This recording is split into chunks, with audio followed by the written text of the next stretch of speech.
어느 날 친구 셋이서 사막에 여행을 갔습니다. 호텔에 묵게 되었는데 여행을 하고 돌아와 보니 호텔이 정전이 되었어요. 세 친구가 고민을 했습니다. 수리할 때까지 기다릴 것인가? 아니면 그냥 걸어 올라가서 빨리 쉴 것인가? 그냥 걸어 올라가기로 결심을 했습니다.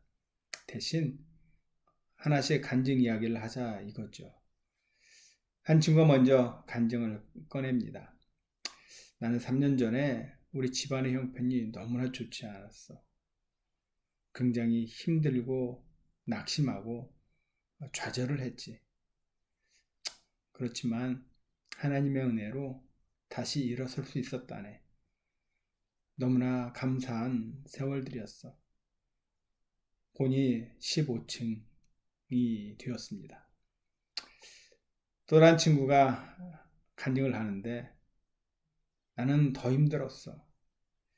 바로 1년 전에 집안의 가세가 기울었고 개인적으로도 너무나 힘든 순간순간이었지. 견디다 못해 예수 믿는 자였음에도 불구하고 자살하려는 충동까지도 있었지. 하지만 예수의 은혜로 회복이 되었고 다시 일어설 수 있었다네. 이야기를 들으면서 다른 친구들이 정말 힘들었겠구나. 그때 30층까지 올라왔습니다.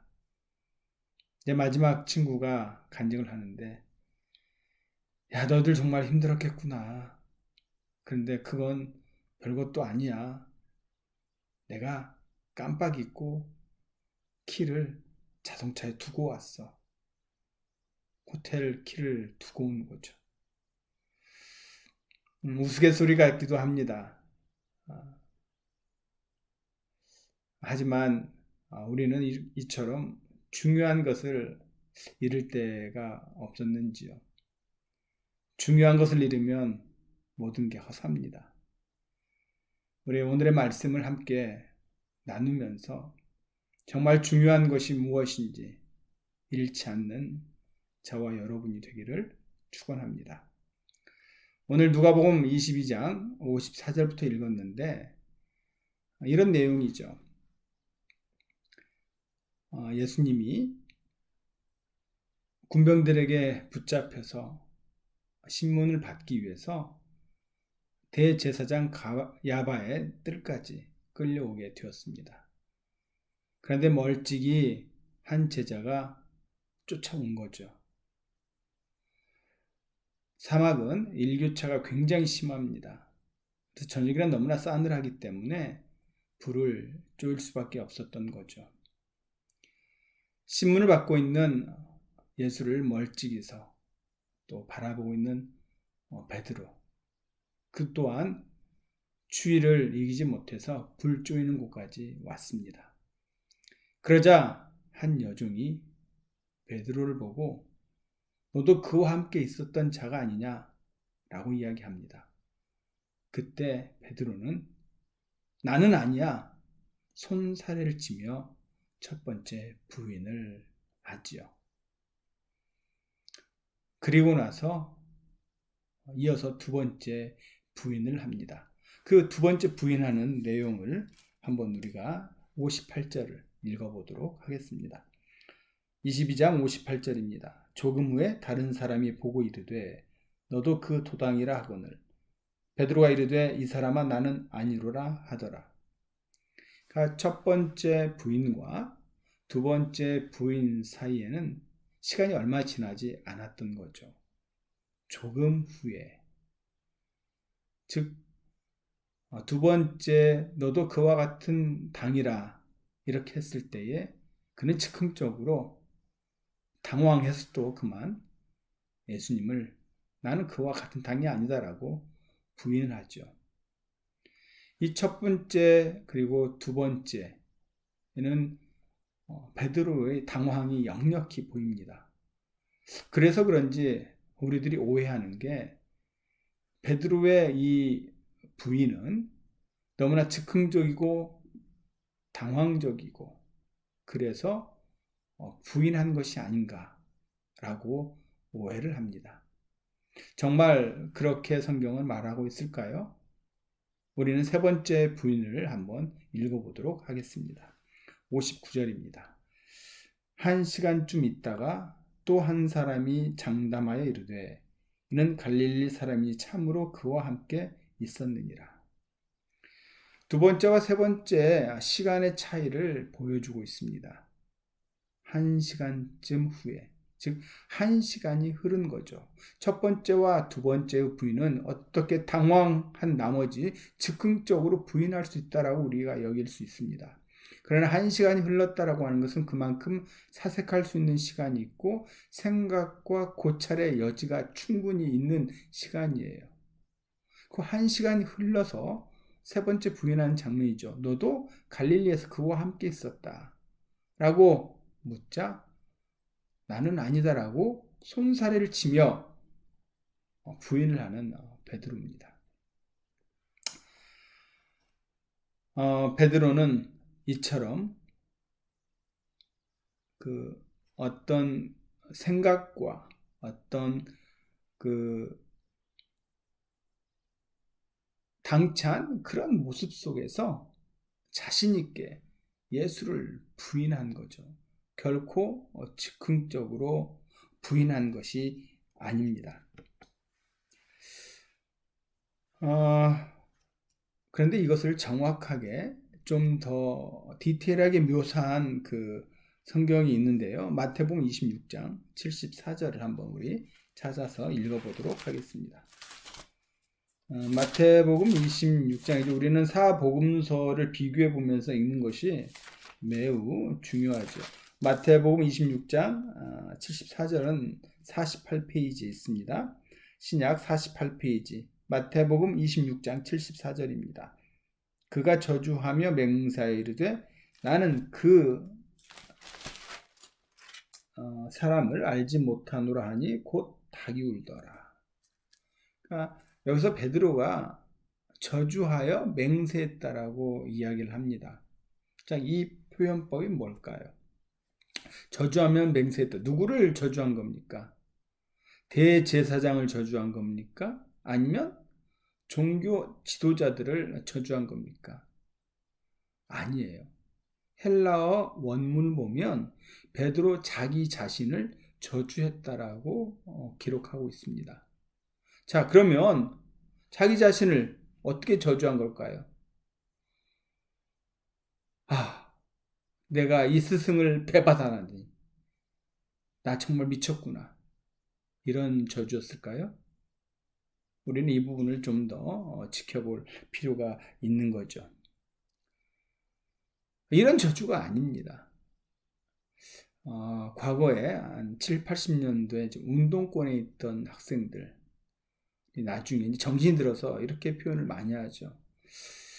내가 어떤 사상과 어떤 신념에 푹 빠져 있을 때 공부고 뭐고 다 버려두고 그것만 몰두하고 나서 내가 왜 이것 때문에 이렇게 허비한 시간을 보냈는가, 그렇게 이야기했던 친구들이 있었습니다. 우리들도 삶 속에서 마찬가지죠. 내가 믿었던 어떤 신념, 어떤 사상 체계가 무너질 때에 우리는 이렇게 표현하죠. 내가 미쳤지. 뭐 하자고 내가 여기에다가 이 많은 시간을 투자를 했는가. 이 멍청한 놈이라고 자기 스스로를 질책을 합니다. 바로 베드로의 이 저주하며 맹세했다라고 하는 것은 바로 이런 부분이에요.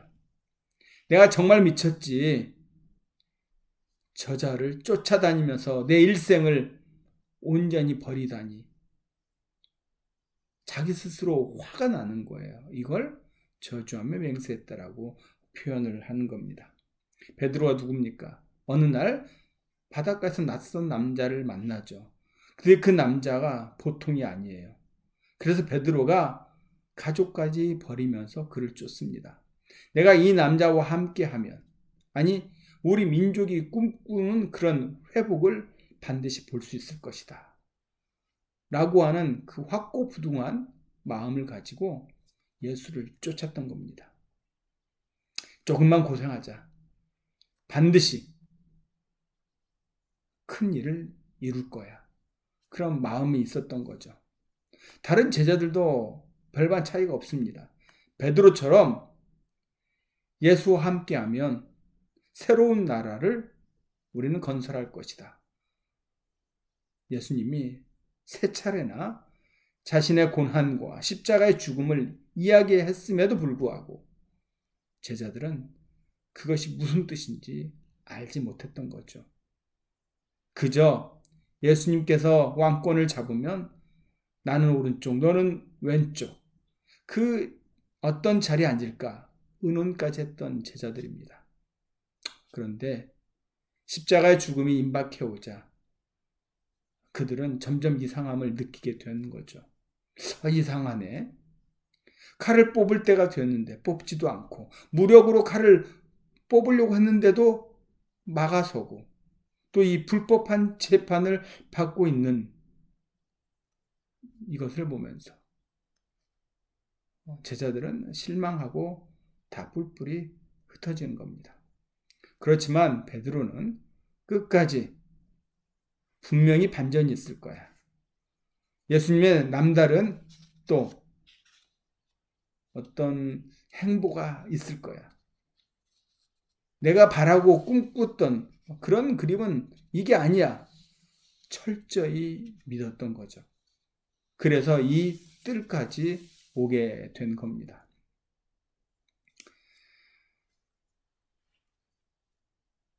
그러나 결국은 이 무리한 불법한 시간, 어떤 불법한 무리들 앞에서 불법한 재판을 받고 서 있는 예수를 보면서 한없이 그는 자포자기하게 된 거죠. 예수를 바라보면서 아마 속으로 이 지독한 멍청이, 이 바보, 내가 저 사람을 위해서 내 인생을 이렇게 허비했는가? 이 바보 같은 놈이라고 하면서 저주하며 맹세를 한 겁니다. 이 가야바의 뜰에서 3번의 저주는 얼마나 지독한 저주인지 우리는 알아야 돼요. 우리 다시 그 사건 현장으로 가봅니다. 누가복음 22장 61절과 62절 한번 같이 읽습니다. 61절이에요. 주께서 돌이켜 베드로를 보시니 베드로가 주의 말씀 곧 오늘 닭 울기 전에 내가 3번 나를 부인하리라 하심이 생각나서 밖에 나가서 심히 통곡하니라. 이 두 번째 대목에서 우리가 한번 짚고 넘어가야 할 부분이 있습니다. 베드로의 통곡 그리고 회개는 무엇이 동기가 되었을까? 우리가 1차적으로 그 동기는 닭 우는 소리에서 많이들 알고 있습니다. 닭이 울었을 때에 회개했다. 정말 그럴까요? 닭 우는 소리는 하나의 사인에 불과한 거죠. 그것이 사인이 될 수는 있습니다. 그러나 베드로는 예수께서 자기에게 하신 말씀, 곧 닭이 2번 울기 전에 내가 나를 3번 부인하리라. 그 말씀이 생각이 나서 울었던 겁니다. 여러분, 베드로가 울었던 것은 닭소리 때문이 아니에요. 말씀이 생각났던 거죠. 예수님의 말씀이 동기가 되었습니다. 우리 여기까지 알면 굉장한 거예요. 그러나 조금 더 뾰족하게 우리가 알아야 할 이유가 있습니다. 60절, 제가 하반절부터 다시 한번 읽어볼게요. 아직 말하고 있을 때 닭이 곧 울더라. 주께서 돌이켜 베드로를 보시니. 누가가 아주 디테일하게 이 예수님과 베드로의 장면을 기록으로 남겨두었어요. 주께서 베드로를 보시니. 예수 그리스도께서, 그러니까 닭 소리가 들리면서 예수님의 치유한 동작은 돌이켜 베드로를 보았다라고 하는 겁니다. 이 불법한 그 재판에서 자기의 에고처럼 스승의 귀에다가 저주를 자기 스스로에게 퍼부으면서 쏟아냈던 베드로. 차라리 예수님 입장에서 스승인 나에게 저주를 퍼부었더라면 덜 아팠을 거예요. 그런데 자기 자신을 저주하면서 맹세하여 모른다 부인하고 있는 그 소리를 지금 예수님이 뒤에서 듣고 있었던 겁니다. 그때 뭐가 울어요? 닭이 울죠. 그리고 베드로를 보시니 이 눈빛이 뭘 말했을까요? 자, 보세요. 너 두고 보자. 천국에 가서 한번 보자. 그런 마음이었을까요? 아니겠죠? 이미 베드로의 연약함을 예수님은 알고 계셨습니다. 누가복음 22장 32절에 이렇게 말씀이 기록이 되어 있습니다. 22장 32절입니다. 그러나 내가 너를 위하여 내 믿음이 떨어지지 않기를 기도하였노니 너는 돌이킨 후에 내 형제를 굳게 하라. 그러니까 예수님은 너를 위하여 내 믿음이 떨어지지 않기를 기도하였다 그랬어요. 그리고 돌이킨 후에 내 형제를 굳게 할 것이다. 그러니까 예수님은 베드로의 어떤 눈물, 약함, 어떤 베드로의 넘어짐, 이 약한 체질을 너무 잘 알고 있었던 것이죠. 쟤 또 넘어질 텐데. 그런 겁니다. 그럼에도 예수님은 제자를 향해서 눈길을 주세요. 얼마나 뜨겁고 얼마나 안타깝고 얼마나 사랑이 담긴 그런 눈빛이었을까요? 문득 이런 유명한 복음송이 생각이 납니다. 이런 가사가 있죠. 마주치는 눈빛이 무엇을 말하는지 난 아직 몰라? 난 정말 몰라? 사랑인가 봐. 리얼하게 한번 제가 불러볼까요? 마주치는 눈빛이 무엇을 말하는지 난 아직 몰라. 난 정말 몰라. 네. 트로트 가사를 보면 참 복음적인 가사가 많습니다. 무조건 달려갈 거야. 태평양을 건너 태서양을 건너 이런 곡들도 있죠. 한 번씩 트로트는 그런 그 마음을 적셔줍니다. 아무튼 예수님의 그 눈길, 그 베드로의 통곡과 그런 눈물 속에, 그리고 예수님의 사랑스러운 그 눈빛 속에 바로 그 베드로는 회복을 경험하게 되는 겁니다. 사랑하는 제자를 온 영혼으로 끌어안고 바라보시는 예수님의 눈길이었기에 회복이 있었던 것이죠. 결론 겸 한번 말씀으로 마칠까 합니다. 히브리서 12장 우리 2절을 한번 보겠습니다. 히브리서 12장 2절입니다. 신약성경 367페이지 히브리서 12장 2절입니다. 믿음의 주여 또 온전하게 하시는 이인 예수를 바라보자. 여기까지. 믿음의 주여 또 온전하게 하시는 이인 예수를 바라보자. 그래서 바라보자라고 하는 것은 우리가 일상적으로 watch, see 또는 look at 그런 게 아니고 영어 성경에는 분명하게 fix on으로 되어 있습니다. 이게 무슨 말입니까? 고정하라고 하는 거죠. 그러니까 예수님께 시선을 고정시켜라. 이 말인 겁니다.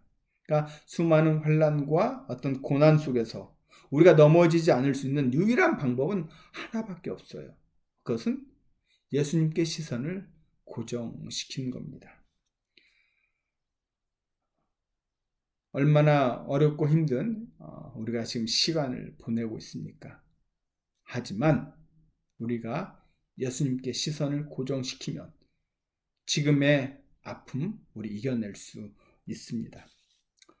바로 베드로, 주님이 바라본 그 시선 무엇이 담겨져 있습니까? 여종의 시선은 체포하려고 하고 정죄하려고 들었지만 예수님의 시선은 그런 시선이 아니었죠.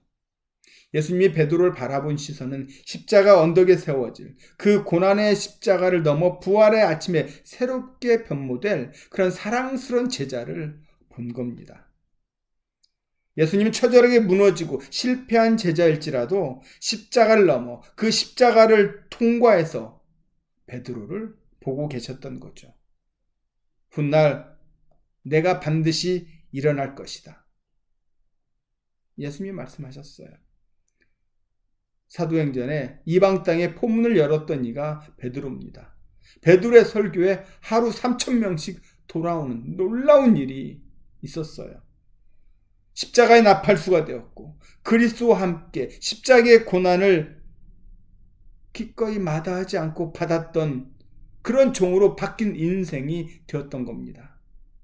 그것은 바로 예수 그리스도의 시선과 맞닿았기 때문에 그래요. 이 주면 우리는 부활을 쩔입니다. 십자가 언덕을 넘어 부활의 아침에 변화된 예수님의 그 시선으로 우리는 인생과 인간을 이해해야 합니다. 여러분, 우리 모두가 지금은 코로나 바이러스로 인해서 힘들고 어려운 시간을 보내고 있습니다. 그렇지만 우리를 붙잡아 줄 것은 바로 예수님과 나 자신과의 시선입니다. 예수님의 그 시선이 나의 심장에 꽂힐 때, 나의 시선이 예수님의 그 십자가 그 현장에 쏠릴 때에 우리는 어떤 아픔과 어려움도 이겨나갈 수 있으리라 믿습니다. 베드로를 바라봤던 그 시선, 그리고 변화된 베드로 역시 예수님의 시선이 우리를 바라보고 우리의 시선이 예수님께 고정할 때에 우리는 이 코로나 바이러스로 인해서 이 어떤 어려움도 능히 이겨나갈 수 있고 기쁨으로 승화시킬 수 있습니다. 우리 모두 이 역경을 예수님과 그 시선에 고정시켜서 이겨나감으로 부활의 아침에 예수 그리스도를 만날 수 있는 저와 여러분이 되기를 주의 이름으로 축원합니다. 아멘. 능력의 하나님, 베드로는 즉흥적으로 부인한 것이 아니라 단호하게 예수님을 모른다 부인했습니다. 그러나 예수님은 그러한 제자를 따스한 사랑의 눈으로 바라보셨고 훗날 내가 형제를 일으키기라 그 예고한 눈으로 그를 바라보았습니다. 예수의 말씀이 생각이 나고 예수님의 눈빛으로 인해서 회복되었던 베드로, 주님, 십자가의 고난 앞에 당당히 일어섰던 베드로가 아닙니까? 저희들도 지금 이 고난의 시간, 이 아픔의 시간, 슬픔과 이 고독의 시간 속에서도 숨지 않게 하시고 떳떳하게 예수 그리스도와 그 십자가의 그 은혜를 생각하며 예수의 시선과 맞닿으며 우리 모두 부활의 아침에 일어날 것을 확신합니다. 주님의 시선과 고정시키기를 원합니다. 주님의 그 극한 사랑의 시선 앞에 우리의 삶을 내려놓습니다. 주여, 예수 그리스도의 시선을 우리가 몸소 마음에 담아두며 이 어려움 극복해 나가며 일어설 수 있는 저희들 되게 하옵소서. 이제는 우리 구주 예수 그리스도의 은혜와 주 하나님의 만극하심과 성령의 내주교통인도 충만하신 은혜가 넘어지고 좌절할지라도 음부했을지라도 내가 너와 함께 하겠다라고 말씀하신 주님, 그 시선에 우리가 고정시키며 부활의 아침에 달려나갈 것을 다짐하며 지금 이 재난을 주님과 함께 극복하며 일어서기를 주님께 더더욱 의지하며 나가는 우리 모든 성도들 머리머리와 그 가정들과 식구들 위해 주님, 여러 가지 모양으로 힘들고 지친 마음이 상한 우리 성도들 위해 비즈니스와 삶과 일상 위에 이제로부터 영원토록 함께 하기를 간절히 축원하옵나이다. 아멘.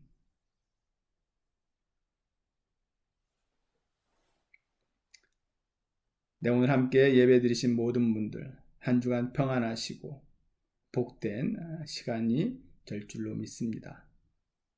네, 감사합니다.